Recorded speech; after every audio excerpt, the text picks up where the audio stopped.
Benjamin Bayard, un des plus grands experts du net œuvrant pour la liberté et la neutralité de l'Internet, a dit « L'imprimerie a permis au peuple de lire, Internet va lui permettre d'écrire. Avec Internet, nous avons le plus puissant outil de communication à ce jour et nous pouvons enfin faire circuler nos opinions, nos idées, nos savoirs et nos créations. Enfin ça, c'est sans l'ACTA. » L'ACTA, en français ACAC pour Accord commercial anti-contrefaçon, a été signé par plusieurs pays, dont les États-Unis, l'Australie, le Canada, la Corée du Sud, le Japon ou encore la Nouvelle-Zélande, et plus récemment par l'Union européenne, donc la France.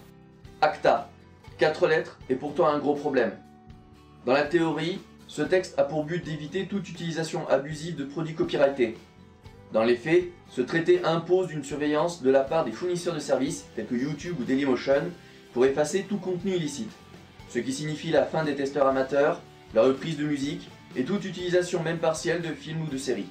Mais non content de supprimer les créations, l'ACTA prévoit la poursuite judiciaire des auteurs avec des peines pouvant aller jusqu'à 300 000 € d'amende et 3 ans de prison.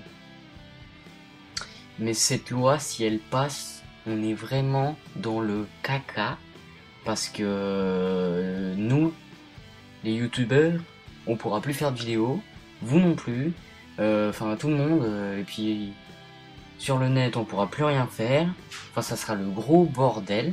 D'un point de vue plus personnel, cela pourrait être aussi la fin des abandonwares, car ils bénéficient aujourd'hui d'une tolérance qui n'existera plus avec l'ACTA.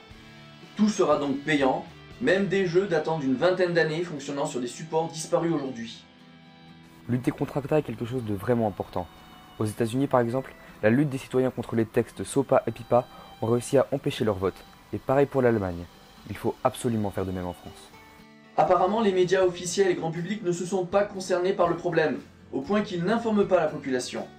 Alors c'est à nous tous de faire passer l'information par le plus grand réseau libre jamais créé, Internet. Le seul moyen d'empêcher le vote d'une telle loi est de prouver que préserver notre liberté d'expression sur Internet est important aux yeux de tous. Internet a été créé pour échanger, s'informer et partager. Si on retire cela à Internet, nous allons vraiment détruire Internet pour de bon. Donc moi je vous dis, allez signer la pétition, qui est sur le site qu'on va mettre dans la description. Vous mettez votre adresse mail et tout. Et puis voilà. Donc si vous ne voulez pas que nos écrans restent noirs, agissons tous contre ACTA.